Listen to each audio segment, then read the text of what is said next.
Élève ta voix et prie. Quand les femmes se réunissent, quelque chose se passe. Nous disons Amen, oh Dieu, à ces instants, parce que nous savons qui sont les miens. Élève ta voix et prie, s'il te plaît. Notre Dieu. Seigneur, c'est une sainte convocation. Élève ta voix et prie, s'il te plaît. Nous croyons que tu nous as appelés ce soir. Quand les femmes s'assemblent, quelque chose se passe. Ce soir. Oh Je yes. crois qu'il y a une femme de valeur. Élève ta voix et parle à ton Seigneur. Tu es la fille du roi, tu es une princesse. Oh Père, merci. Tu es la fille du roi. Tu es la fille du roi. Tu es une princesse. Mais toi, tu les surpasses. Quand les femmes se lèvent, l'enfer tremble. Pour la femme que je suis. Quand les femmes se lèvent, l'enfer recule. Oh, Père, quand les filles de Jésus se positionnent, l'enfer recule. Des femmes que tu nous quand les filles de Jésus se lèvent, quelque chose se passe. Merci pour ce privilège. Merci pour ta présence, Papa. Merci pour la grâce. Merci pour ton amour. Merci pour ta parce que tu parles au cœur d'une femme ce soir. Au nom de Jésus-Christ de Nazareth. Que tu parles à une héroïne. Amen. Au nom de Jésus, amen. Oh, est-ce que tu peux acclamer qu'une femme acclame son Seigneur, qu'une femme célèbre son Seigneur, qu'une femme célèbre Jésus. Alléluia. Est-ce qu'on peut se saluer? Déplace-toi, va vers quelqu'un, salue quelqu'un. Une personne que tu ne connais pas ou une personne avec laquelle tu n'es pas habitué. Une personne avec laquelle tu n'es pas habitué. Déplace-toi. Alléluia. Alléluia.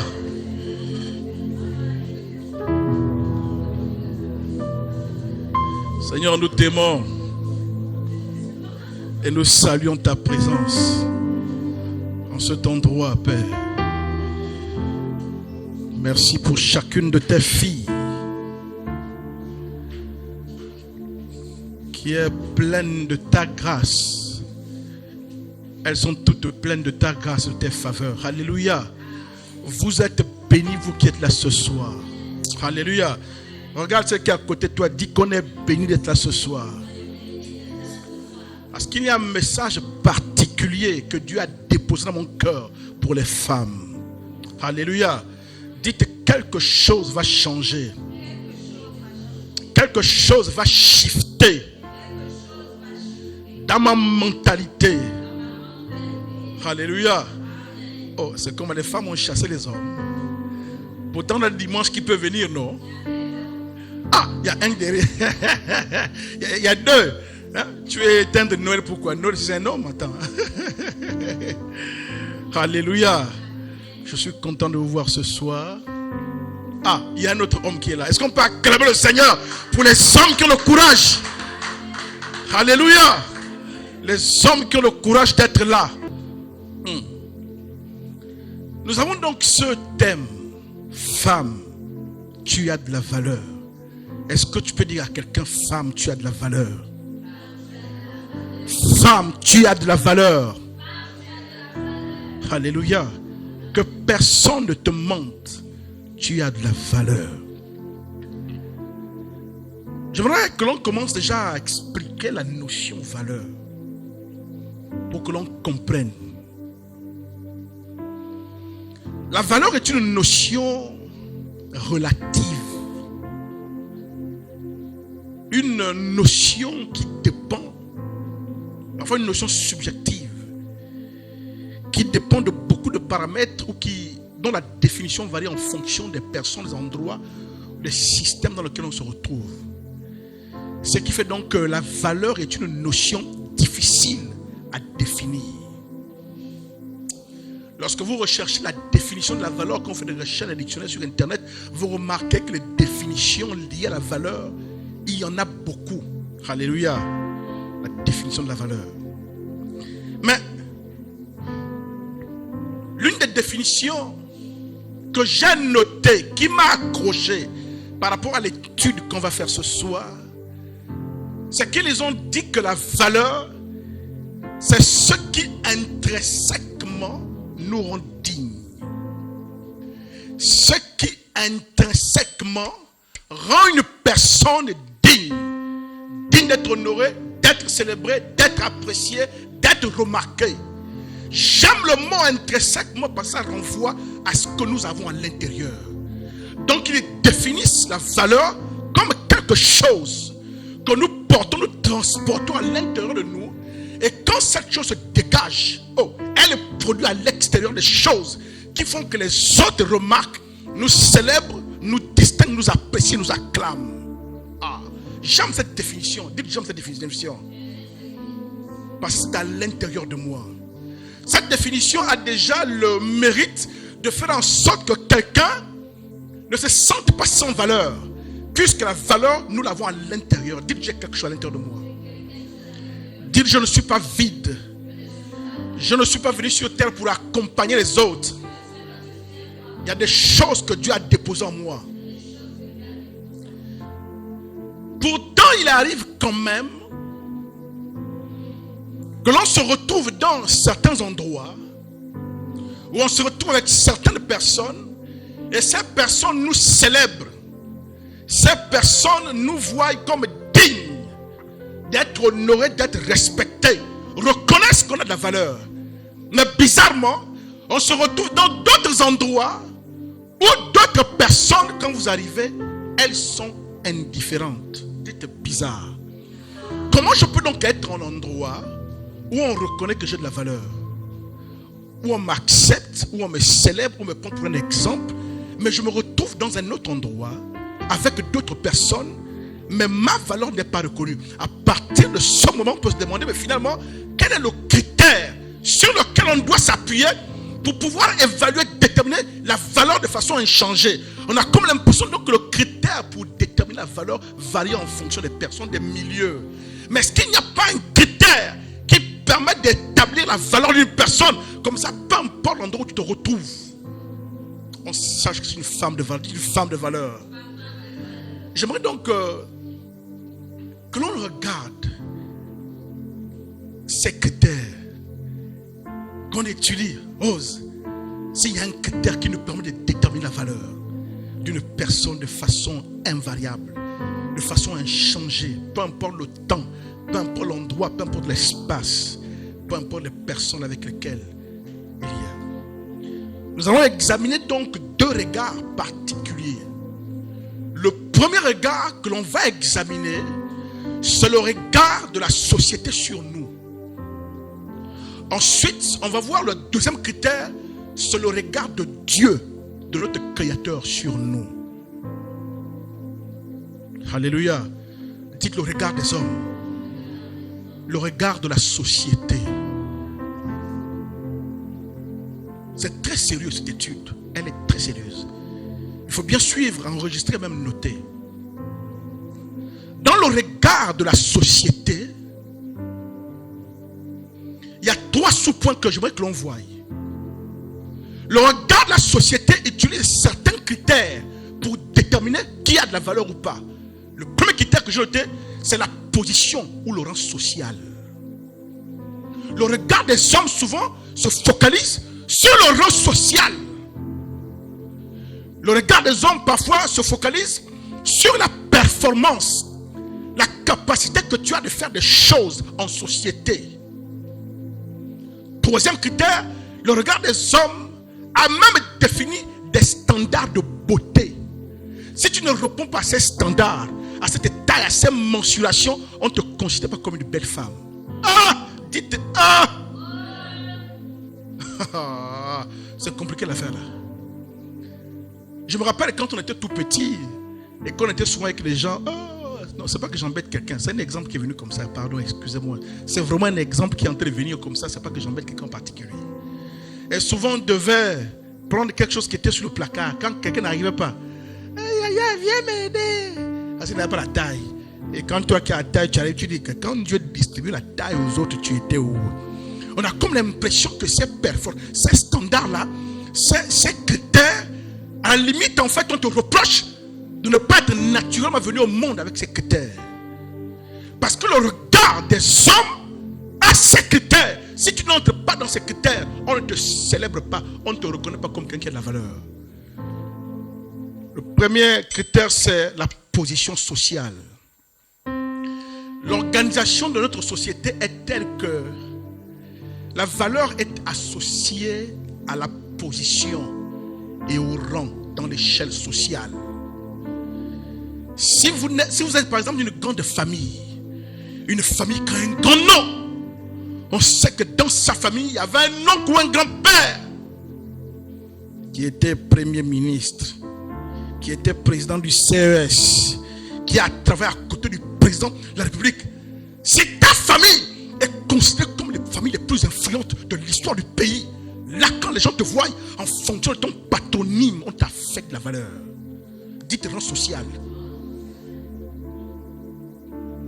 Mais quand tu appartiens à une famille dont le nom ne sonne nulle part, n'évoque rien dans l'histoire du pays, dans l'économie du pays, dans la politique du pays, on te regarde comme celui qu'on doit supprimer même le territoire. En fait, on a l'impression que tu occupes l'espace inutilement. Voici comment les hommes évaluent, déterminent à qui vont affecter la valeur ou pas. Dites rang social. Si vous avez fait des hautes études, oh, dites l'école. Les autres disent école. Dites école. Si vous avez fait des hautes études, dans certains pays, pas comme nous, on est parti au Togo. D'autres, je suis parti au Cameroun. Quand tu as appris à l'université du Cameroun, tu regardes bizarrement comme l'impression que, attends, le gars, c'est quoi? Oh, j'ai appris au Togo. On dit, mais tu t'étais perdu ou quoi? Les autres vont même en Tunisie, au Maroc, en France, en Angleterre. Toi, tu vas apprendre, oh, j'étais en Centrafrique. Tu n'as pas esquivé les balles là-bas. Comme l'histoire de notre professeur qui nous a, en formation théologique, qui nous a raconté comment ils étaient à Bangui. Il y avait la guerre. Ils ont fait leur master en théologie là-bas dans une faculté évangélique. Et il dit qu'un jour, ils étaient à l'université. Les rebelles, les groupes armés sont arrivés jusqu'à la faculté. Parce qu'à un moment donné, quand ils sont en guerre, en terrain de conflit, ils ont faim parfois. Et souvent, ils sortent, ils vont dans les villages, ils braquent, ils violent, ils arrachent des choses. Donc, ils ont débarqué en pleine ville. Et ils sont allés là-bas à la faculté. Peut-être parce qu'on leur a dit que c'était les chrétiens, je ne sais pas moi. Et les gars ne parlaient même pas français. Et le professeur nous raconte qu'il était dans le toilette, tu te rappelles? Il avait son ordinateur portable dans le toilette. Il s'était caché dans le toilette. Quand il a entendu des trucs de coups de feu, il est resté au toilette, il n'est plus sorti. Parce qu'on a comme l'impression, quand tu dis que tu étais dans tel pays, dans telle université, pour eux, c'est même pas l'école que tu as faite. Pour eux, le diplôme que tu as, ça ne sert même à rien. Donc, il ne t'affecte pas de la valeur. Dites, c'est dommage. Dites, c'est dommage. Si tu n'as pas de relation, replacée, Berlin, qui va te regarder? Qui va te regarder? Qui va te considérer? Puisqu'apparemment, la vie pour certains, c'est comme la tontine.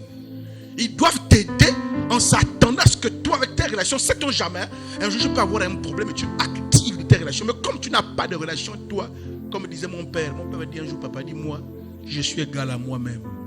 Comme pour dire que je n'ai pas de parents devant, je n'ai pas de grand-père, puisque lui, il est l'aîné des hommes de sa famille. Son père est mort, il était paysan. Donc, soit qu'il s'en fait mal, qu'il dit, moi, je suis égal à moi-même. Donc, il y a des gens, comme ils disent, qui sont égaux à eux-mêmes, là, qui n'ont pas de relation, qui n'ont pas le contact de Yali, qui n'ont pas le contact de Yaoliki, qui n'ont pas le contact de Yabili, Billy Binze. Hein?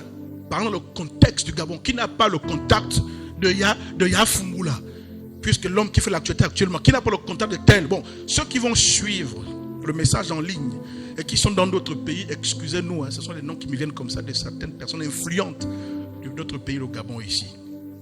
Donc si tu n'as pas de contact haut placé, tu n'es pas considéré comme quelqu'un qui a de la valeur. Encore quand tu vois le soir au sortir de l'église, tu n'as pas un véhicule garé dehors. Tu vas discuter les clandos. Clando.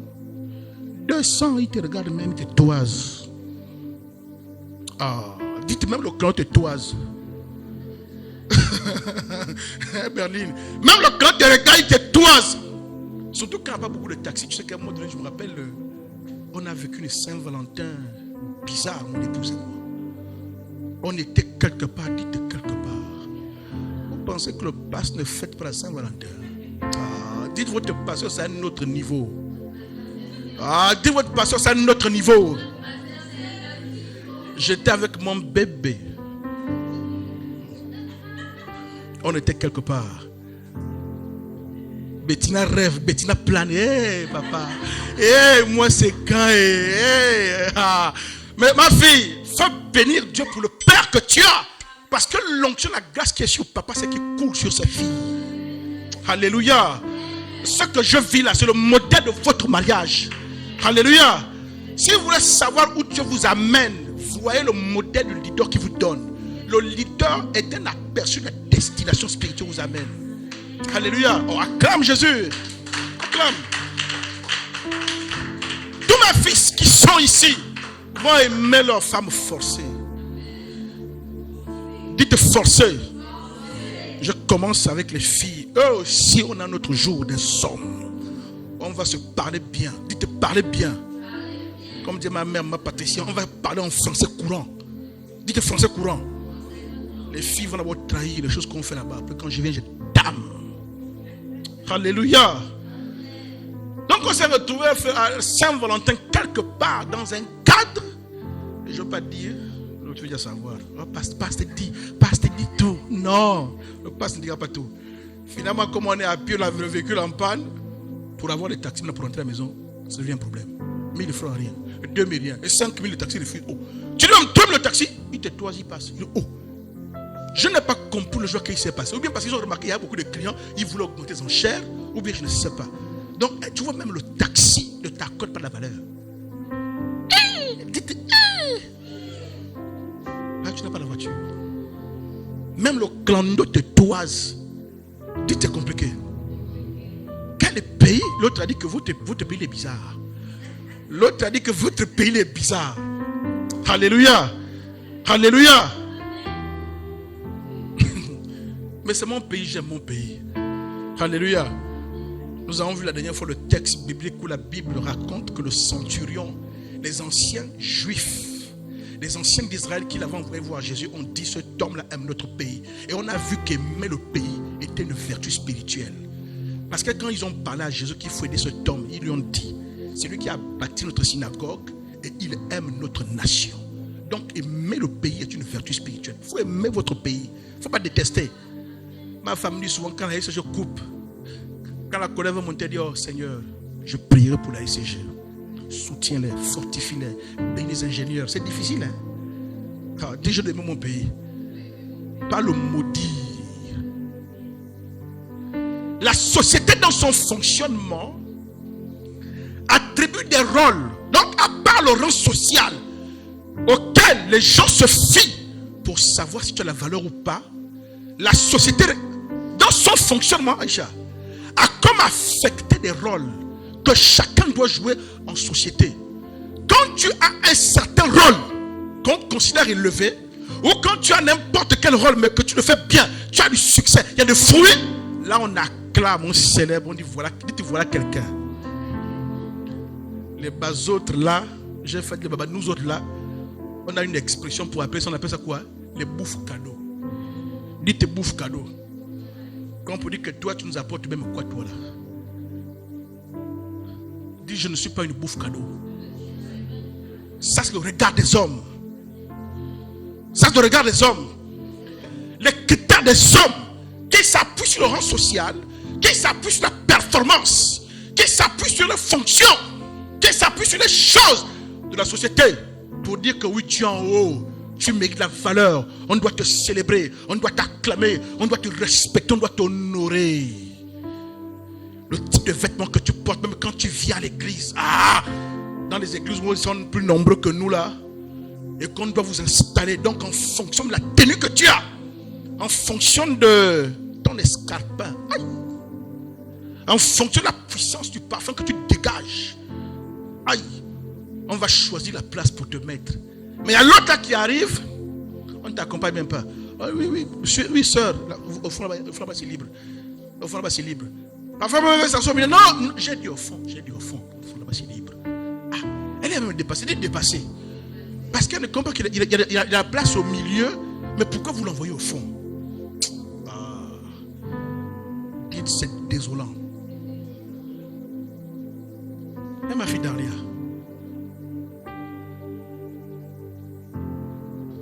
à part le rang social, à part le rôle, il y a a aussi ce petit point que j'ai pris, les standards de beauté que les hommes ont définis. Dites standards de beauté. Aujourd'hui, ce n'est un secret pour personne que les êtres humains ont défini des standards de beauté. Parce qu'il y a beaucoup de femmes qui souffrent à cause de cela. La femme ne se sent pas belle. Une femme ne se sent pas belle. Pourquoi? Parce que persécutée dans son âme par les images des mannequins, des modèles de beauté, des standards de beauté qui sont parfois trop hauts pour elle. Elle ne correspond pas à ces standards. Et on dit que toi, tu n'es pas belle. Oh, dites, ça fait mal. Voir des standards comme ça. Je regarde sur internet. Entre 1m75 et 1m81 pour les femmes. Qui est? Dites, qui est? Qui a 1m75 ici? Ok. Hey, Bettina a failli arriver. Bettina a failli arriver, mais dites presque. Mais note insuffisante. Dites recalé. Bye bye.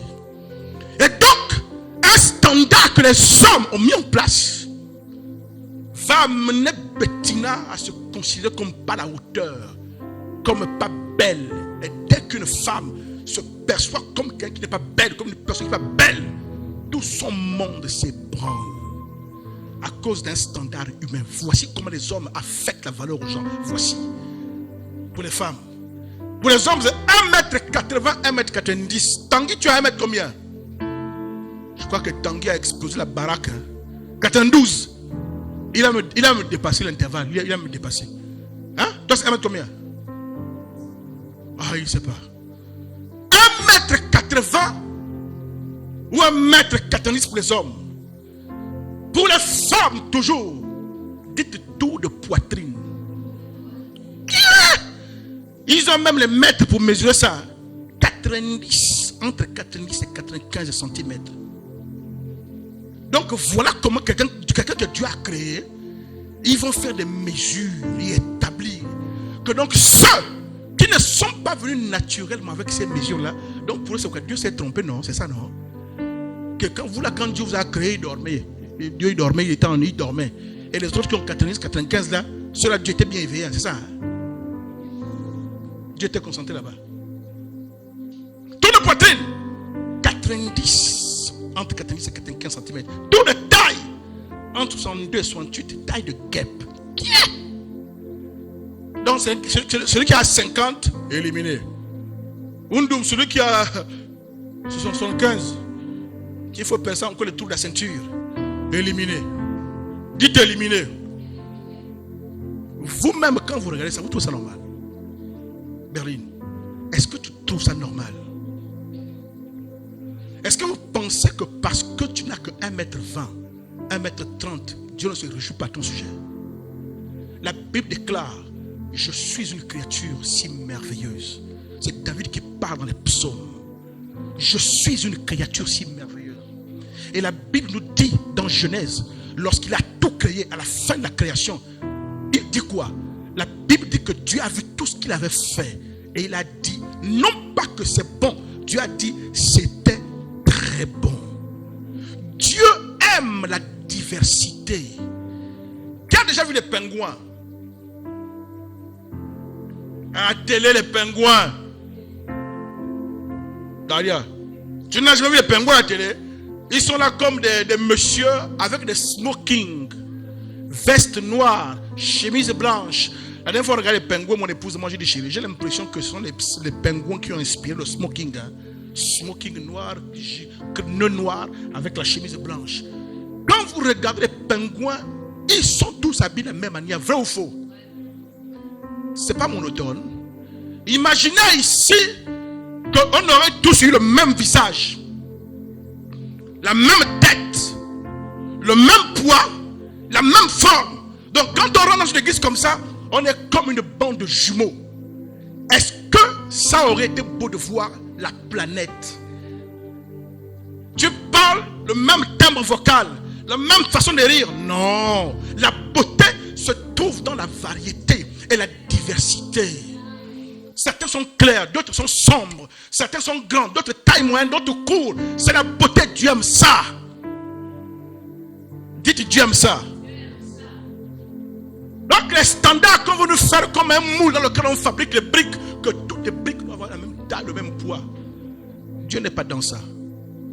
Oh, dis j'ai de la valeur. Dis je refuse le regard des hommes.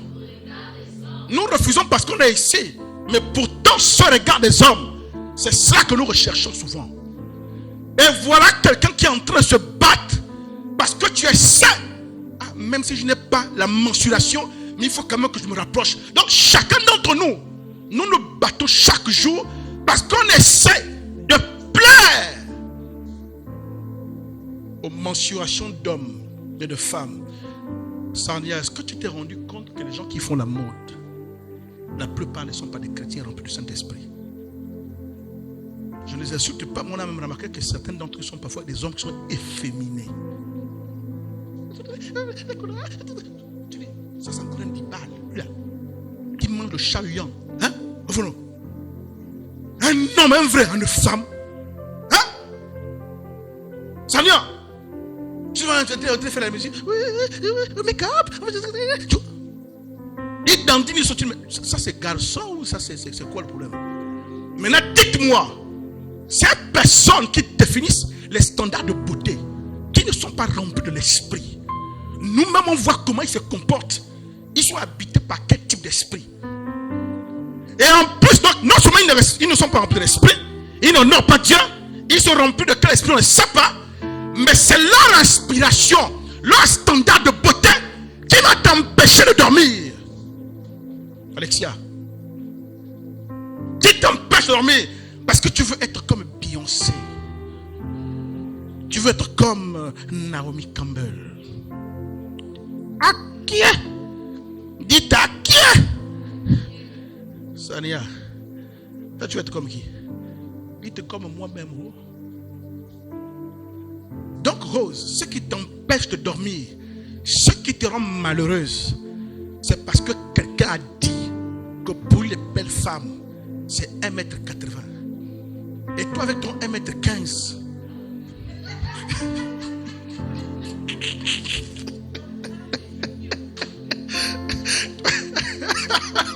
ouais, oui, tout chaos. Toi avec ton 1m15, peut-être que quelques centimètres, comme 17, hein, 1m16, 17. Toi avec ton petit 1m15, tu es dépassé par les événements. Que vraiment, Seigneur, il y en a qui prient même. Seigneur, vraiment, fais-moi grandir. Seigneur, toi aussi, pourquoi tu m'as... Je vous dis, il y a des gens qui ont jeûné, prié. Je connais un homme de Dieu qui est un de mes fils, qui a jeûné, prié. Parce que quand il était jeune, il était court, on se moquait de lui. Il a pleuré, il a prié, il a jeûné pour que Dieu le fasse grandir. Et il a eu la taille. Est-ce que vous vous rendez compte la pression que ça a sur les gens? Les standards, les critères que les hommes mettent en place. Des hommes qui ne sont pas habités par l'esprit. Des hommes qui ne sont pas envoyés par l'esprit pour ce travail. Inspirés par qui on ne sait pas. Ils établissent des standards. Et Alexia, c'est ce standard qui te rend triste et malheureuse. Parce que tu te bats à essayer d'atteindre ce niveau. Tu ne parviens pas. Et là, toute ta vie s'ébranle. Toute ta vie s'ébranle. Parce que tu sens que tu n'es pas à la hauteur par rapport aux critères que les hommes ont imposés. Et tu conclus que tu n'as pas de valeur. Tu conclus que tu n'es pas belle. Que tu n'es pas intelligente. Parce que tu n'es pas la bonne au Portugal. La dernière fois, j'ai quand même aimé la réponse qu'il a faite. Celui-là, un panéliste sur une émission très en vogue, la une.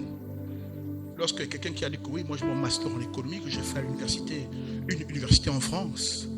Il m'a dit que tout à fait où. Il dit moi je prends l'UOB, institut de gestion. Le gars qui vient de la France, il vient l'écraser. Oui, mais votre université à l'échelle mondiale, c'est quel indicateur vous êtes classé? Ah, l'autre il a comme un Gabonais, vous l'a rasé. Il dit mon ami, ça n'a rien à voir avec l'université où tu as été, que tu es en France ou partout. Tu ne comprends pas que la capacité d'un homme de dépendre de l'université, mais ce que tu as déposé en lui. Là, moi je suis d'accord avec lui. C'est-à-dire que je refuse les complexes bizarres. Alors j'étais aux États-Unis, tu n'as pas dit faire quoi là-bas? Parfois les parents passent à nous, chaque année, je m'as payé pour que tu avances. On te paye, on pousse, tu avances. On paye, on pousse, tu avances. Parce que les parents avaient l'argent. Tu ne deviendras rien. On te donne une phrase avec laquelle si je vais me comprendre, c'est plein de fautes. Une seule phrase, tu as 15 fautes. Une seule phrase. Et tu dis, j'étais à Cambridge, j'étais en Angleterre, faire quoi? Allez boire le café, le thé avec les autres là-bas, tu viens fatiguer les gens ici. Donc ne vous dévaluez pas à cause du regard des hommes. Hein, Bettina, à cause du regard des hommes, tu vas te dévaluer, tu vas te battre. Oh, le poids. Oh, de voir maintenant tout le temps dans des. On appelle ça comment? Les thés, jusqu'à tu vas déclencher pour l'estomac. Les thés chinois, oh, les thés ceci, oh, jetez-moi les thés là! Dis les thés! Il y a une au fond là-bas, les thés. Elle est devenue conseiller, consulting, un coach. Elle explique aux autres, oui, telle là tu prends telle heure, oui, c'est là quand tu prends, sur les trop dur, il faut casser un peu. Celui-là, quand tu prends, tu laisses d'abord. Tu as même l'expérience de coacher les autres, accompagner les autres. Non, je comprends que médicalement, parfois, le surpoids peut menacer ta santé. Et c'est nécessaire en fonction de ta taille. Parce qu'en réalité, il y a une masse, un poids que tu ne devrais pas dépasser en fonction de ta taille. Chaque taille peut porter un poids, un niveau d'excellence jusqu'à un niveau. Si c'est ta santé qui est mise en cause, oui. Médicalement, tu travailles. Parce que la forme que tu as là, il y a un homme qui va t'aimer comme ça. Il va être KO quand il va te voir. Alléluia. Dites KO. C'est la femme là qui va même aimer. Il y a des hommes qui aiment les femmes en chair. Quand tu es plein là, il rêve, il dort. Voilà, c'est mon maté là. Oh Dieu, oh, il rêve, il te poursuit partout. Quand il voit le corps, il parle. Pendant qu'il parle, quand tu prends les thés, oh, il faut que je maigrisse. Oh, c'est ça qu'il aime. Mais tu enlèves encore, tu maigris. Il faut que je maigrisse. Il faut que la chair la parte. Quand j'ai rencontré mon épouse, elle a vu peut-être ton gabarit, peut-être même, tu étais plus fine qu'elle. Tu étais comme elle, non? Je me moquais de ma femme, je disais à ma femme que toi tu n'es même pas mince. Je disais à ma femme que toi tu es maigre. Ah, tu n'aimes pas. Parce que les femmes aussi qui est maigre, je vais attraper où? Même c'est cassé, je vais m'attraper où? J'attrape, je commence à m'attraper où? Dites mentalité. À cause des modèles que les hommes ont mis. Quand je suis allé en France, à Paris, pour la première fois, j'étais en relation avec elle. Quand je suis revenu là-bas, j'ai aimé ma femme doublement. Je me rappelle, mais quand on s'est vu, j'ai mis un genou au sol. Aïe. Dis, le pasteur est dangereux. Il connaît. Quand je suis allé en France, Saria, je me suis rendu compte que dans leur contexte, les femmes les plus belles, qui se sentent belles, qui sont célébrées, sont les femmes minces, fines. Tu la vois marcher là, elle a mis sa boute, elle a mis son stretch bien, son jean cintré là, elle a son blouson qu'elle marche là, elle fait les choses comme ça, ça dit qu'elle est convaincue qu'elle est belle. Et tu vois comment les hommes la regardent, tu sens que oh. Donc moi qui refusais ma maigresse, je dis oh frère, donc tu as bien choisi. Calme-toi frère, calme-toi. Dites calme-toi frère. Oh pasteur, quand le frère, quand je redescends comme ça, je dis oh. Et quand je me rappelle, tu as vu la boute là, j'ai même voir ma femme s'habiller comme ça, je tourne la boute, tu me comprends tout ça. Donc soit quand je la voyais, dites pasteur toi aussi. Parce qu'on luttait contre des normes que les hommes nous ont mis ici à l'intérieur. Tu es belle comme tu es. Ton mari va t'aimer comme ça. Il y a un homme pour t'aimer, ma fille. Taille moyenne, petit corps. Il regarde comme ça, il dit oh, c'est le genre là que j'aime. Ne touchez pas où, ça c'est pour moi. Hein? Voilà. Ce sont vos mots là. Ce sont vos mots qui mettent des complexes aux autres. Dans le petit modèle. Le grand modèle, c'est quoi maintenant finalement? Voilà. Ce sont vos mots là, justement. Oui, non? Les standards des hommes qui font que quand les autres écoutent, ils se disent qu'il me manque quelque chose. Non, il ne te manque rien. Oh, Dieu ne se trompe pas. Oh, il sait pourquoi il t'a créé comme ça. Il ne te manque rien. Alléluia. Ça, c'est le regard des hommes. J'aimerais maintenant que l'on entre dans le regard de Dieu. Dites le regard de Dieu. Le regard de Dieu. En petit temps, je parle de l'être. Je parle du faire, je parle de la voir. Vous avez constaté que l'homme, dans sa façon d'apprécier la valeur chez les autres, se focalise sur quoi? Sur ce que tu fais ou sur ce que tu possèdes. Vous avez compris? Les hommes, ils regardent à quoi? Ce que tu as et ce que tu possèdes pour te donner de la valeur, du crédit en société. Pour connaître la valeur d'une chose, il faut se référer à son inventeur. Et naturellement, pour connaître la valeur de la femme, il faut se référer à son créateur. Alléluia. On a ce texte de 1 Samuel chapitre 16, verset 7. 1 Samuel chapitre 16, le verset 7. La Bible dit, l'Éternel ne considère pas ce que l'homme considère. L'homme regarde à ce qui frappe les yeux, mais l'Éternel regarde au cœur. On va donc consulter le regard de Dieu, Rose, pour voir lui comment est-ce qu'il nous regarde. Qu'est-ce qui chez lui est le critère pour déterminer ta valeur. Lui ne regarde pas est-ce que tu as les Mitsubishi, est-ce que tu as la Hummer, est-ce que tu as la Range Rover, est-ce que tu passes tes vacances à Dubaï, est-ce que tu voyages en première classe. C'est pas ce que Dieu regarde. Dieu ne regarde pas tes avoirs. Il ne regarde pas ce que tu fais. Oh non, je suis l'assistant du président Oligui. Oh non, je suis chef de cabinet. Il ne regarde pas ça. C'est pourquoi je parle de l'être, du faire et de l'avoir. Et ça nous rappelle notre thème sur être et avoir. Dieu ne regarde pas d'abord à ce que tu fais, à ce que tu as. Tu peux tout avoir, ça ne l'impressionne pas. Parce que Dieu ne regarde pas comme les hommes. Dieu n'est pas impressionné par ce qui frappe aux yeux. Dieu regarde au cœur de l'intérieur. Dis de l'intérieur. Pourquoi l'intérieur, Rose?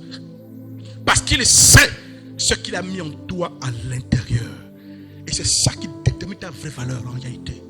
Ce que tu seras amené à faire à l'extérieur, à poster à l'extérieur, dépend de ce qui est à l'intérieur. Le problème, c'est que parfois, ce qui est à l'intérieur ne s'est peut-être pas encore exprimé. Ce qui est à l'intérieur n'a peut-être pas encore manifesté les choses à l'extérieur.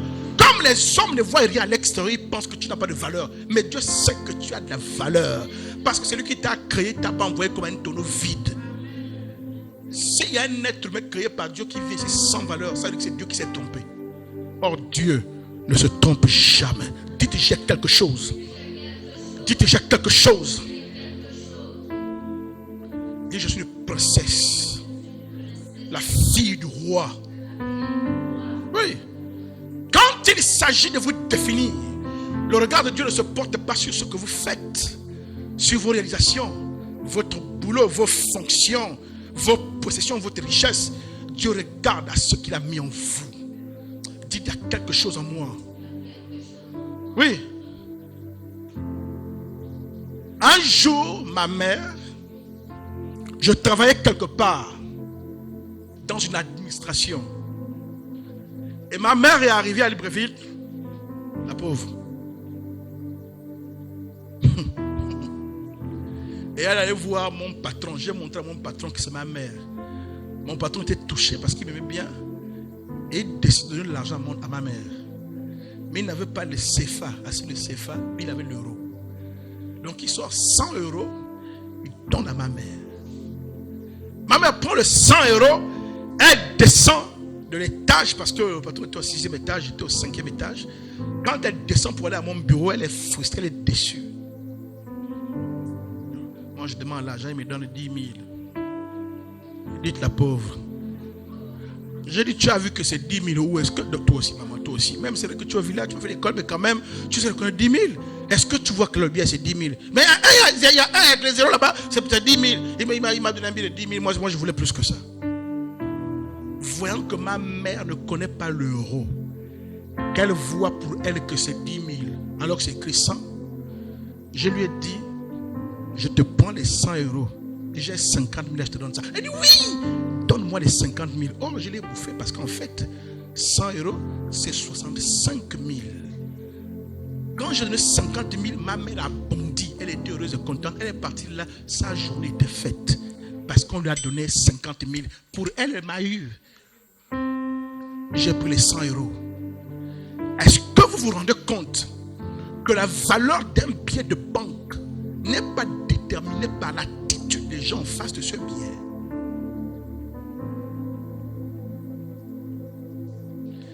La valeur de ce billet de banque, est-ce que ce billet de banque avait déjà permis d'acheter quelque chose?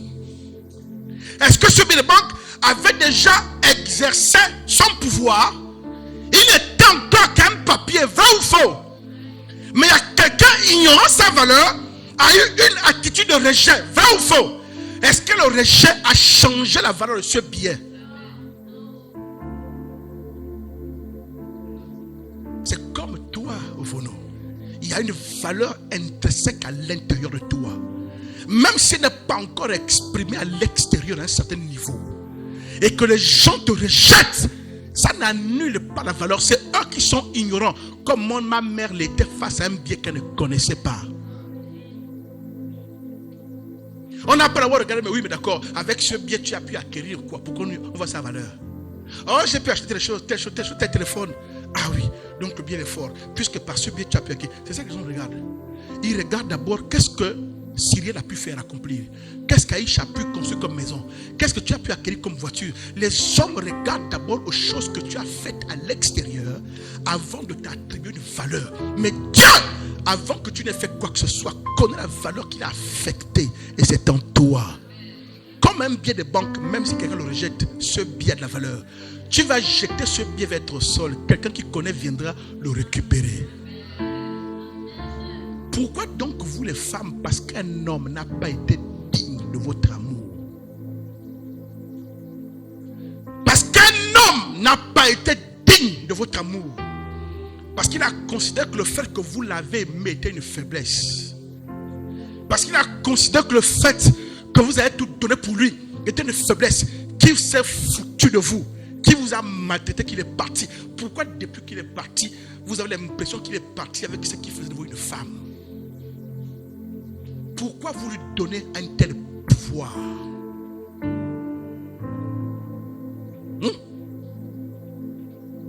C'est-à-dire que tu as pris la télécommande de ta vie.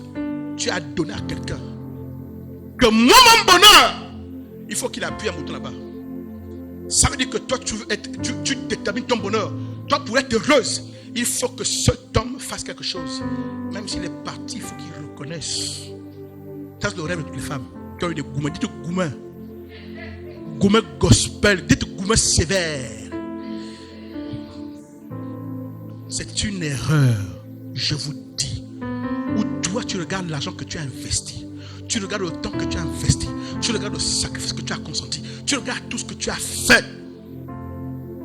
Et après, quand tu découvres qu'il s'est foutu de toi ou qu'il s'en va, tu restes avec une douleur laquelle tu rêves de le voir un jour venir te demander pardon. Je vous dis, oubliez-le. Tu bloques ta vie, ma fille. Tu rêves d'un jour qu'il faut qu'il vienne, qu'il reconnaisse. Que, ah Rose, excuse-moi, oh, c'était pas ta faute. Je sais que tu as fait beaucoup de choses pour moi. Tu dors même, tu as tellement pensé à ça que tu rêves même ça. Où il est en train de s'agenouiller. Excuse-moi, oh, c'était pas ta faute. Est-ce que vous remarquez que ce que ma mère a fait en rejetant ce billet, imaginez ce billet en train d'aller se plaindre partout le quartier, les banques, que donc je n'ai pas la valeur parce que quelqu'un qui m'a rejeté. C'est ce que vous faites. Vous ressemblez à ce billet qui a de la valeur parce que quelqu'un qui ignore sa valeur l'a rejeté. Ce billet se bat en pleurant. À la limite, non, ajoutez-moi un zéro. Mettez le blanco. Ajoutez encore 2 autres zéros pour qu'on me respecte. Et je refuse de faire ça. J'ai de la valeur. Le Créateur t'a créé avec la valeur. Alléluia. Ne laissez pas le regard des hommes, le rejet des hommes, les blessures des hommes déterminer qui vous êtes. Je vais vous dire quelque chose. Il y avait beaucoup de personnes, mais pourquoi c'est vers toi qu'il était venu? C'est cette chose qui est en toi, qui dégage, qui l'a attiré. Et il n'a pas pris ça. Parce que ce n'est pas lui qui a mis en toi. Alléluia. Il est venu, il n'a pas su gérer ça. Parce qu'il n'avait pas l'étoffe. Il n'avait pas le gabarit. Il ne s'est pas montré digne. Quand il part, il a l'impression qu'il te rejette. Mais en fait, il se disqualifie. Je ne vous ai pas dit, Hillary Clinton, non? Elle a dit quoi? Que si c'est ce copain de lycée qui m'avait poussé, c'est lui, la femme la connaît qui est là, c'est lui qui serait devenu président des États-Unis. Parce qu'elle est la matrice. Je vais vous expliquer ça. Que l'homme ne te... non, les expériences allez, c'est ça. Oui, c'est ça, dites-le raté. Je vous dis, beaucoup d'hommes pleurent comme ça. Mais il ne vous dira pas ça. Quand ils sont assis en train de boire des Guinness, ils se parlent entre eux. Je vous dis, je suis un homme. Là, c'est là que le pasteur, c'est l'homme qui vous parle. Vous allez jeter la vérité. Il dit à son ami, son confident. Là, vous ne riez. Les blessés de guerre. Mais pour que je sois un bon prédicateur, il faut que j'ai un parcours. Mais il ne te dira jamais ça, c'est réel. Mais enfin, quand il dort, il pleure. Il pense à toi, il pleure. Enfin, tu pleures. Oh non, rien. Il est douté cela. Oui, dans un coin, il me suit sur le match. Tu crois que sur le match, c'est faux, il est loin. Il s'est dit, si je vais garder la femme là, mon Dieu. Il s'est dit, non, parfois, elle a tel défaut. Mais si je l'avais gardée. Mais il va dire à personne, parfois un ami. Il va dire un ami. Mais c'est trop tard. Elle est passée à autre chose. Dites passer à autre chose. J'ai entendu les histoires encore de la télévision là. Il paraît qu'il y a un débat qui s'est passé. Il y a un qui a perdu, il y a un qui a gagné. Je ne sais pas, en tout cas, il y a un débat. Je ne sais pas c'est quel débat dans quoi. Et il y a l'autre qui demande qu'il faut qu'il fasse un autre débat. Celui qui dit qu'il a gagné a dit, je ne te donnerai pas ce plaisir qu'on fasse un autre débat. Je veux que tu vives et que tu meurs avec la souffrance que tu as perdue et que tu n'auras pas l'occasion de te rattraper. Tu vas vivre avec ça jusqu'à la fin de ta vie.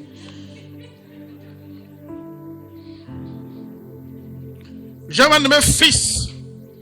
Il me racontait des histoires. Bon, nous sommes à l'église, on ne dit pas d'être méchant avec les gens. Il dit, je dis, il faut lui pardonner. Il dit, non. Je lui ai pardonné, mais on ne peut plus pardonner. Non, pas ça. On ne peut plus remettre ensemble à ce niveau-là, c'est possible. C'est pas possible.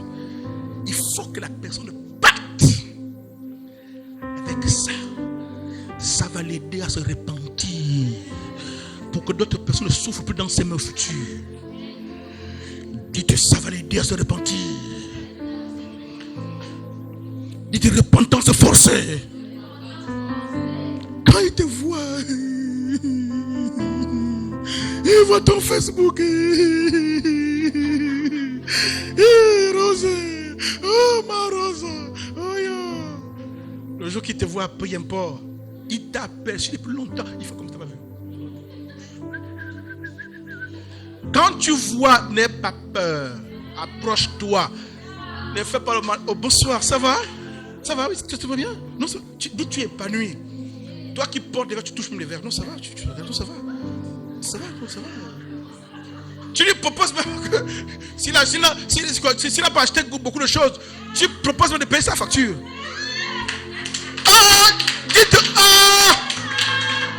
Là il rentre à la maison, il est assis comme ça. Dites-le à son ami.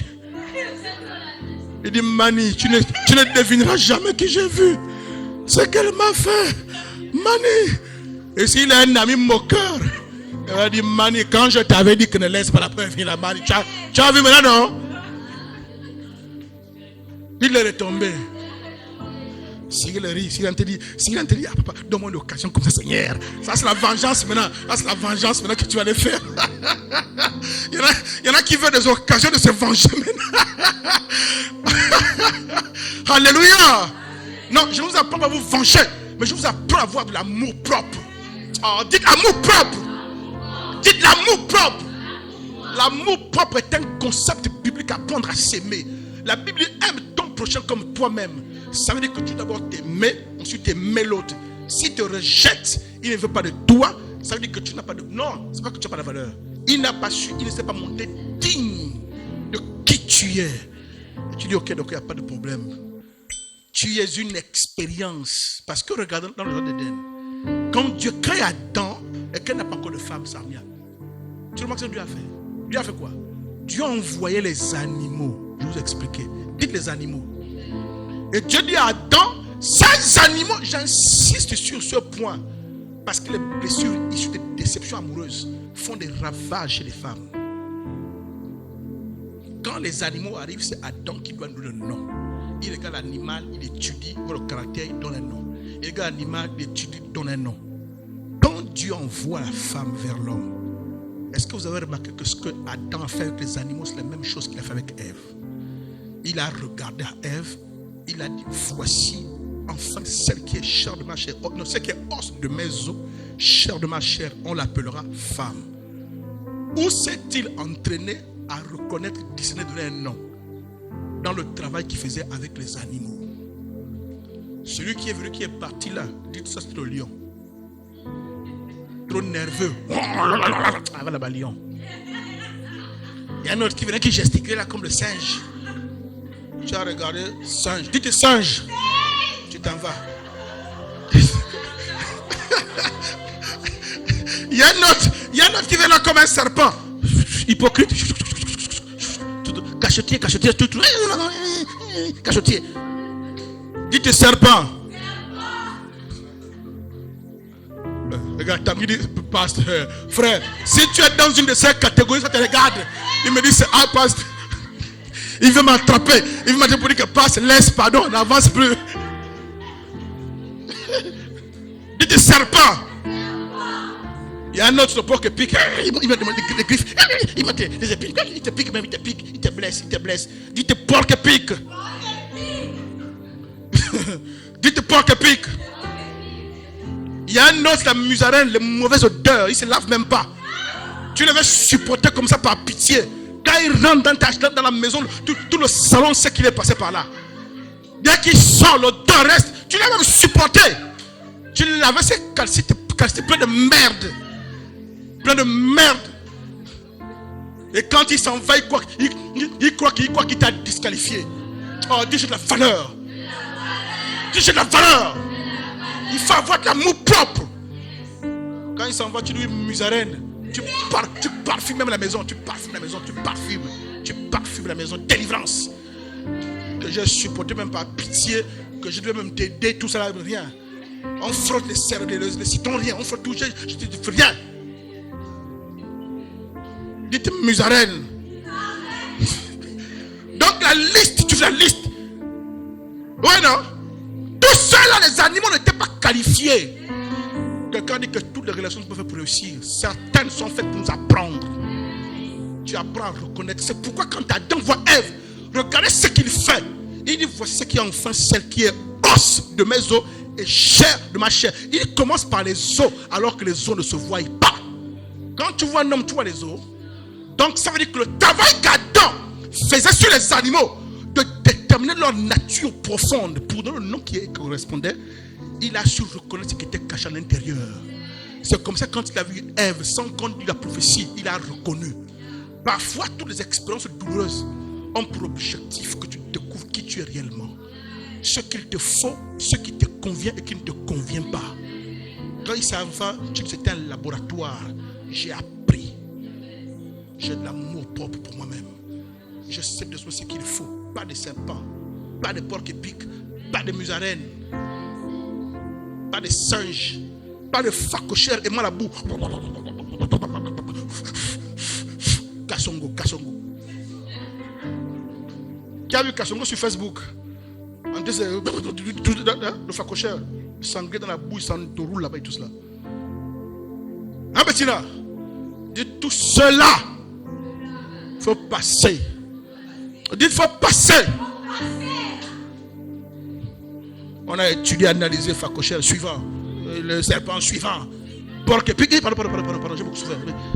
Et puis, va avec tes épines là-bas. Dites, va avec tes épines.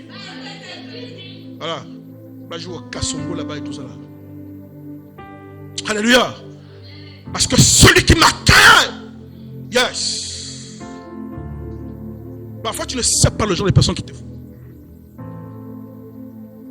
Parfois, tu ne sais pas le genre de personnes qu'il te faut. Mais c'est souvent quand tu es dans des situations d'erreur que tu découvres découvres sortir, que tu comprends que j'ai beaucoup supporté, non, mon cœur a trop supporté. Et tu commences à connaître qui sont les gens. Et cette expérience va t'aider comme Adam. Le jour que notre personne viendra, tu vas regarder, voir ce que tu as souffert, dire que non, je ne peux plus souffrir ça. Dis, je ne peux plus souffrir ça. Alléluia. Je n'ai même pas envie de souffrir ça. Genèse chapitre 1, les versets 27 et 28. Genèse chapitre 1, les versets 27 et 28, la Bible déclare: Dieu créa l'homme à son image. Il créa l'homme et la femme. Dieu les bénit et Dieu leur dit: soyez féconds, multipliez, remplissez, assujettissez. Dites-moi, est-ce qu'il n'y a que l'homme qu'on a créé à l'image de Dieu? Il n'y a que l'homme qu'on a créé à l'image de Dieu.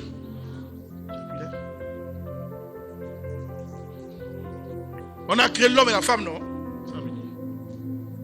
Dites l'homme et la femme. Donc même la femme a été créée à l'image de Dieu. Dites: je suis l'image de Dieu. Dites: je suis l'image de Dieu. Oui. Si tu as l'image de Dieu, comment on va te faire quoi? Tu es une erreur. Tu as été créé à l'image de Dieu. Et comme l'évangile nous l'a expliqué, mais vous savez que Dieu n'a pas un corps physique. La Bible dit qu'on a été créé à son image et à sa ressemblance. Donc ce que tu as à l'intérieur est divin. Le jour qu'il t'a même façonné la mode de terre, il a fait quoi? Il a soufflé. Dites souffler. Quelqu'un même dit que la femme c'est un mystère. Dites mystère. Le jour que Dieu a créé la femme, est-ce que l'homme était là? L'homme dormait, non? Le premier anesthésie de l'histoire, c'est l'homme qui a subi ça. Dieu était là comme un chirurgien. Dose d'anesthésie. L'homme était là en train de dormir. Quand il dormait, les choses que Dieu et la femme se disaient, l'homme savait. Tu es un mystère, ma fille. Et Dieu a peut-être fait ça exprès, parce que voyant peut-être la vulnérabilité apparente de la femme, il a caché quand il a créé la femme pour que l'homme ne soit pas là. Donc quand il te voit, tu es un cas d'étude, il ne comprend même pas. Tu es un mystère, la fille du roi. C'est parce qu'il y a des choses qui ne se traitent qu'entre papa et toi. Parce que quand il a créé, est-ce que vous n'avez pas remarqué même que... Bon, je ne vais pas dire ça. Bon, pour faire rire, je dis ça. Fais-nous rire, pasteur. Quand on étudie la création, on voit que Dieu a créé l'homme au 6e jour. La question qui se pose, c'est que le 6e jour, c'est que Dieu a créé les animaux, non? Vrai ou faux? Dieu a créé les souris, vrai ou faux? Dieu a créé même les moustiques, vrai ou faux? Même les vers de terre, vrai ou faux? Mais comment l'homme qui est le chef, Dieu le crée en dernière position? Hein ou non? Quelqu'un dit: mais Seigneur, pourquoi moi je suis le chef, je suis l'homme? Mais tu as créé d'abord les animaux, les plantes, tout ça avant moi. Les fourmis, oh, ils ont vu le jour avant toi. Les moustiques, les cafards. Qui est? Et il paraît que quelqu'un demande à Dieu, c'est une blague: Seigneur, pourquoi tu les as créés? Il connaît la blague. Seigneur, pourquoi tu les as créés avant moi? Dieu dit: pour que lorsque l'orgueil va monter dans ton cœur, que tu te souviennes que même le moustique a été créé avant toi. Donc quand tu tapes le moustique, c'est le grand frère, Sarnia. Sarnia qui me tape le moustique, avec la bouche. Oui, avant la bouche là, tu tapes. Tu bastonnes les grands frères. Ils ont vu le jour de la création avant toi. C'est une blague, alléluia. Et donc quand l'orgueil veut monter dans ton cœur, Daria, tu te souviens que même le cafard a été créé avant toi. Donc sois humble. Même le ver de terre qui n'a pas la Bible, il a été créé avant toi. Dis: sois humble. C'est pour vous faire rire. Et donc la femme a été créée à l'image de ce grand Dieu. Et lorsque Dieu dit, la Bible dit, Dieu les bénit. Est-ce qu'on a dit que Dieu bénit l'homme et pas la femme? Dieu a béni qui? L'homme et la femme. Dis: je suis béni. Oh, c'est quoi cette histoire-là qu'on veut faire croire que la femme n'est rien? Oh, machin, oh, la femme est fragile. Oh, la femme est faible. Oh, la femme ceci. Oh, la femme comme ci. Dis: je suis béni. Et tout ce que Dieu a donné, la remplissez, dominez, assujettissez. C'est aussi la femme qui s'adresse. Pourquoi c'est au pluriel? Oh, dis: c'est en moi. La femme a le pouvoir d'aider une destinée à s'accomplir. Qui connaît Mohamed Sanogo? Papa Mohamed Sanogo, le pasteur ivoirien là. Hein? La femme qu'il a là, maman Liliane Sanogo, à l'époque ils étaient fiancés seulement. Dites fiancés. Ils ont eu des petits problèmes. Bon, petit, je ne sais pas si c'est petit, des grands problèmes. Parce que lui, vous entendez le nom Mohamed, c'était un ancien musulman. Converti à Jésus, les histoires de la romance, oh l'amour, il ne connaît pas ça. Quand il envoyait les lettres à la petite avant, il mettait Mohamed Sanogo, apôtre du Seigneur. Il écrivait la petite les lettres en s'inspirant de l'apôtre Paul. Moi, Paul, apôtre du Seigneur, j'écris à l'église d'Éphèse. Quand il écrivait dites à la petite. Quand je vous disais un bon pasteur qui s'est aimé sa femme, vous croyez que c'est la blague? La femme a supporté, sur la petite a supporté, elle dit que non, celui-là, si je me marie comme ça, c'est pas possible. La fille, non, moi je veux plus, c'est bon. Ils sont encore fiancés, je veux plus, c'est bon. Mais tu peux dire, c'est bon, je veux plus. Un gars, il me dit jamais qu'il m'aime, il ne m'offre jamais les roses. Ils ne vont jamais au restaurant. Lui, dans sa tête, il dit, le restaurant, c'était charnel. Il dit, rose, c'est toute la chair. Oh, non, je vais vous tailler ici, là. Ça, c'est la chair. Oh, les choses du monde. Oh, non, chérie. On achète le tchèp, on dame à la maison. Hey! Hey! Et tu as même ta place que tu vas acheter le tchèp, ta place à toi. Hein? L'anniversaire de maman. Tu amènes un paquet de tchèp. L'anniversaire. Non! Je refuse. Un jour comme ça, à l'anniversaire de ma femme, quand je parle moi-même, l'anniversaire de ma femme, je n'ai rien. Elle m'a donné une idée, elle me dit, chérie, tu sais pourquoi tu n'as rien? Elle dit, parce que tu ne t'es pas rendu compte que tu as 12 mois pour préparer mon anniversaire. Toi, tu attends le mois de l'anniversaire pour dire que tu n'as rien. Tu as eu 12 mois, tu sais que ta femme est née en mars. Tu te prépares. Même si tu mets 1000 francs de côté, ou 5 000, tu fais une surprise. Une surprise. Le jour de l'anniversaire, tu amènes le tchèp. Et quand le tchèp là, elle mange, toi tu amènes encore ta grosse cuillère. Dans ta grosse cuillère. Elle n'a même pas la joie même de bouffer son tchèp seul. Tu prends un coca, après tu vas prendre encore un gros verre. Dites, on va les tailler ici. Là c'est un peu taillé, on va les taillader. On va les redresser, tu les railles. Entendu? Le gros rire. Tu peux ne rien avoir, mais tu peux mettre des petits paniers grands. Je vous montre. C'est pas une affaire d'avoir l'argent. Parfois, c'est son anniversaire, je fais un truc. Tu n'as que 500 000 francs. Tu réfléchis. Elle dort. Tu lui fais le café. Si tu n'as rien, tu as 1000 francs là. Tu vas acheter les œufs. Tu achètes même 3 œufs. Tu fais l'omelette. Tu grilles. Tu fais le café. Tu amènes au lit. Elle est contente. Est-ce que c'est faux les femmes? Tu n'as même pas un restaurant. Tu n'as que 1000 francs. Tu as acheté les œufs. C'est pas ça, Cyrielle. Tu as fait de l'omelette. C'est pas ça. L'intention. Même si la vieille tasse, tu fais le café, tu fais. Tu mets un plateau, tu chéris, viens. Ou bien quand elle se réveille, tu as mis la nappe, tu as mis ça un peu propre quoi. Et tu chéris, c'est pour toi. Elle est touchée, elle pleure même. Les gros qui sont les goyons, les zoulous. Écoutez les autres.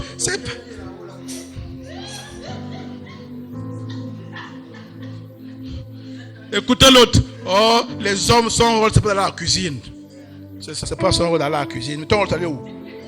Ton rôle, c'est d'aller où? Non! Dites de faire plaisir aux femmes. Des petites choses. Les femmes ne demandent pas beaucoup. Elles ne demandent pas beaucoup. C'est que je vous dis, avec 1000 francs, tu as réussi ça. Sania, c'est faux. Elle dit, soyez parole, laissons Sania tranquille, sinon on va déclencher le parable ici là. Alléluia. La femme a le pouvoir d'aider une destinée à s'accomplir. L'Éternel Dieu dit, il n'est pas bon que l'homme soit seul. Je lui ferai une aide semblable à lui. L'aide, c'était qui? C'était la femme. La femme venait avec quelle mission? Aider l'homme. Parce que Dieu avait créé l'homme. Laquelle? Tu aimes aussi les histoires, hein, bébé là. Bon, quand il y a l'histoire, c'est pour vous. L'histoire de Mohamed Sanogo, finalement, la fiancée la quitte. Le quitte. Elle l'abandonne. Elle n'en peut plus. Le gars est supplié, je ne veux plus. Fakoucher, serpent et hérisson, quoi, je sais pas moi, quel nom elle donne là-bas. Le gars aussi a fait l'orgueil. Dites l'orgueil. L'orgueil qui nous tue là. 2 ans plus tard, quand il cherche Dieu, Dieu lui dit c'est elle.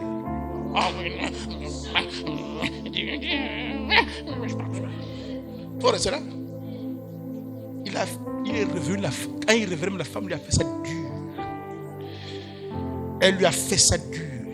Toi, tu n'as rien compris.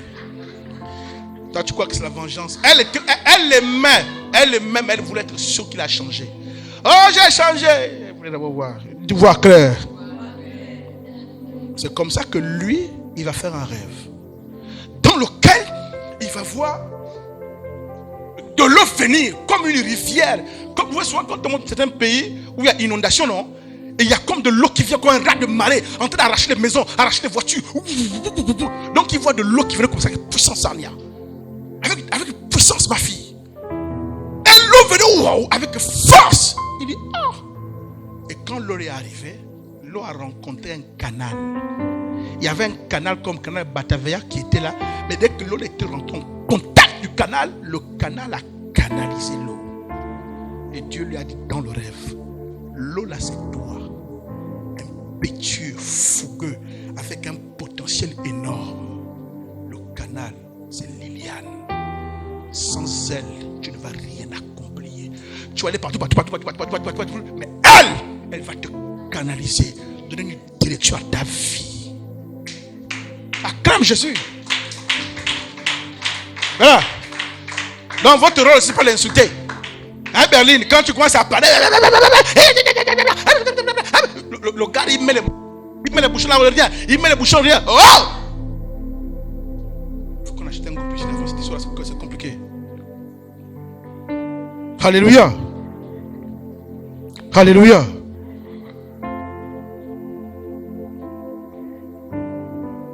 Quand tu commences à parler, Berlin, il supplie rien. C'est pas comme ça. On a dit que tu viens canaliser. Dites canaliser. Pas griller le tympan. Pas griller le tympan, ça n'y a. Pas griller le tympan. Canaliser. Canaliser. Dis la sagesse, la stratégie. La femme a la capacité. Tu as allumé, mais la femme a la capacité. Une aide de destinée pour aider un homme à s'accomplir. Parce que l'homme est fougueux, tempérament, force, potentiel. Mais s'il n'y a pas une vraie femme, il n'ira nulle part. Il sera malheureux, il va vivre, il n'a rien accompli. Vous devez comprendre la force que vous avez. C'est pourquoi Dieu a créé la femme pour aider. Il a vu que cet homme avait une mission. Il avait le jardin, il avait les choses accomplir. Mais regarde tout ce qu'il a fait. Il dit non, il faut une aide. Il crée la femme. Donc quand il crée la femme comme aide, il a équipé la capacité d'aider. C'est pourquoi il a dit, quand on a dit, si c'est moi qu'on avait épousé, lui là, il serait devenu président. Parce que je l'aurais canalisé. J'aurais mis à son service tout ce que je porte en moi comme femme. Oh, c'est pourquoi il faut respecter vos femmes. Hein, la mienne, là, quand elle se fâche, j'ai peur. Je l'ai pardon, excuse-moi. Je prêche avec la force, mais quand je me pardonne, je suis petit. Je vous dis, je me pardonne à ma femme. Je dis ça, ça passe en ligne. Je demande pardon à ma femme. C'est pas les histoires, un homme ne pleure pas. Un homme a toujours raison. Un homme a les yeux rouges comme quelqu'un mange le pain indigène. Un homme, il y a une autorité. Dites, il faut faire l'autorité. Jusqu'à ce que ton autorité va la mettre dehors, elle va partir. Tu vas rester à attraper les maris toi-même. On fait le riz encore comment? Tu mets l'eau, tu sais plus comment on fait le riz, tout ça. Quand elle était là, ça laissait. Dites la femme. Il faut la respecter. Hein, les hommes? Il faut respecter vos femmes. La femme là est là pour t'aider à accomplir ta destinée. Et j'ai mon père Pibi qui disait, souvent les hommes disent que derrière un grand homme se cache une femme. Lui disait non, pas derrière. Il disait à côté d'un grand homme, pas se cache, se trouve une femme. Pourquoi la met derrière? Pourquoi? Elle n'est pas derrière, elle est sur le côté. Oui, plus la côte. Et Dieu a fait exprès d'enlever la côte chez l'homme pour créer la femme. Et scientifiquement, il est prouvé que l'homme a une côte en moins. Et il n'a pas pris la côte du côté droit, le côté gauche, le côté du cœur. Les hommes vont comprendre pourquoi la côte. Pourquoi Dieu prend la côte du côté du cœur. Pourquoi? Dites pourquoi. Ça passe. Pourquoi Dieu prend la côte du côté du cœur? Vous les femmes, vous devez comprendre. Hein? Il faut protéger. Il faut veiller. Les hommes que vous voyez là, c'est des géants au pied d'argile. Donc il faut parler moins. Il faut parler moins. Ils ont besoin de vous. Ils ne reconnaîtront pas, mais ils ont besoin de vous.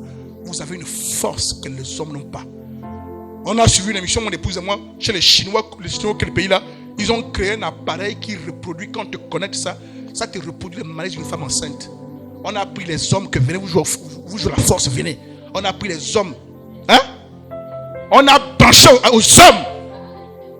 L'homme qui a tenu le plus longtemps, c'est peut-être 3 minutes ou 2 minutes. Pour supporter les vibrations de douleur d'enfant, une femme qui accouche, on a mis à l'homme. Celui qui était plus fort, peut-être 3 minutes. Vous faites la fou ta bouche avec les femmes. Pourquoi? Les femmes font des journées parfois entières. Oh, marche, elle crie, elle insulte tes parents, elle t'insulte, toi, hein? Une semaine même, elle résiste. Ça veut dire que la femme a une capacité à soutenir, à porter des choses que l'homme ne peut pas. Donc il faut respecter vos femmes. Respectez. C'est pourquoi vous voyez, il est plus facile pour une femme de pardonner un homme quand il commet l'adultère. Mais l'inverse est difficile. Parce que la femme est capable de supporter, de porter des choses que l'homme ne peut pas. Donc il faut respecter la femme. Donc il faut prendre conscience de votre potentiel, de mon potentiel en tant que femme. La femme a la capacité d'influencer. Elle prit de son fruit et en mangea. Elle en donna aussi à son mari. Elle a donné à Adam. Adam acceptait parce qu'il avait une capacité d'influencer. C'est pourquoi le Seigneur a fait exprès de dessiner son église, de la présenter sous l'image d'une femme. Que l'église est l'épouse du Seigneur. Pourquoi? Parce que c'est l'église qui a la mission d'influencer la terre pour le Seigneur. Parce que la femme a une force d'influence incroyable. C'est pourquoi les femmes font l'erreur souvent dans le couple à se bagarrer avec le mari parce qu'elle veut la tête. Ah, toi tu dis ça, moi aussi je dis. Tu n'as rien compris. Lui est le chef, il décide. Mais toi tu es le cœur. Les femmes font l'erreur de discuter la position de la tête avec l'homme. Laisse l'homme être la tête. Mais toi, sois le cœur qui influence les décisions, le secret, avec la manière, la façon. La femme a un pouvoir d'influence terrible. Le jour que Dieu a parlé à Adam pour dire fais ça, ne mange pas comme ça, la femme n'était pas là. C'est pourquoi le jour que Dieu vient, quand il vient voir qu'ils ont mangé, Dieu ne demande pas de compte à Ève. Vous avez remarqué? Dieu ne dit pas où est Ève. Adam, où es-tu? C'est pas Adam qui cherche. Parce que c'est avec Adam qu'il avait dit, qu'il avait parlé, qu'il a fait alliance. C'est Adam qui a donné les orientations. C'est Adam qui a échoué. C'est Adam qui a échoué à expliquer les règles à sa femme. C'est pourquoi Dieu ne demande pas Ève. Il dit Adam, où es-tu? On t'a entendu, on s'est caché. Aurais-tu mangé le fruit que je t'avais interdit? Ça, l'homme accuse la femme que tu as mise à mes côtés là-haut. Donc pour dire que c'est ta faute, c'est ta faute à vous deux. Il fouille. Dieu ne demande pas la femme. Pourquoi? Parce que c'est à toi que j'avais expliqué. C'est un témoignage bizarre, mais ça montre comment la femme était capable d'influencer l'homme au point que l'homme a oublié même Dieu. Ça veut dire que la femme a une capacité d'aider, a une capacité d'influencer. Tu es là, il ne m'écoute pas, il ne m'écoute pas. Tu ne sais pas que tu as une force d'influence, mais tu ne sais pas comment l'utiliser. Dites qu'on va leur apprendre ça. Comment influencer. La troisième capacité avec laquelle on va... Ah! Je n'ai même pas fini mon message. C'est pas grave, il est 20h, on va partir. Dites, on va continuer prochainement. On va donc peut-être s'arrêter là, chérie. Pasteur Michel, on va s'arrêter là peut-être. Dites capacité d'influencer. Hein, Daria? Tu as la capacité d'influencer. Genèse chapitre. J'étais dans Genèse chapitre 3, verset 6. J'ai de la valeur aux yeux de mon Dieu. aux yeux de mon Créateur.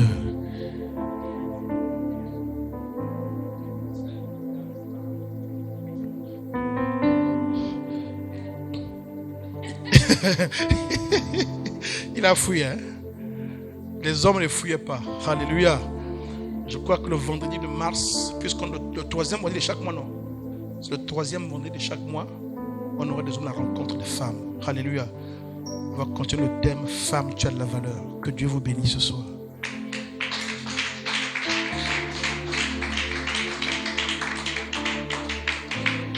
Baisse ta tête et prie un instant, s'il te plaît. Baisse ta tête et prie. Seigneur, merci pour ce message. Merci pour ces vérités. Il y a eu beaucoup de rappels. Il y a eu beaucoup de rappels, Père. Nous te disons merci, merci, Papa. Merci pour ces vérités, Père. Beaucoup de rappels, beaucoup de découvertes, de révélations pour certains. Seigneur, que la semence de ta parole change nos cœurs, transforme nos vies. Que la semence de ta parole change nos cœurs et transforme nos vies, Papa. Donne à chaque femme ici, Papa, de guérir de ses blessures intérieures. Donne à chaque femme, à chacune de tes filles ici la grâce de se considérer, Père, connaître la valeur que tu leur as donnée, Père. Donne à chacune de tes filles la grâce de reconnaître la valeur que tu lui as donnée, Papa, alors que tu l'as créée. Peu importe les difficultés, peu importe les déceptions, peu importe les rejets, peu importe le regard des hommes, accorde à tes filles la grâce de garder les yeux rivés sur toi, sur ta parole, afin de poser ton regard sur ce qu'elles sont. Merci parce que tu guéris beaucoup de tes enfants, de tes filles, et tu les prépares pour les victoires au nom de Jésus-Christ. Tout le monde dit Amen. Est-ce qu'on peut acclamer pour le Seigneur?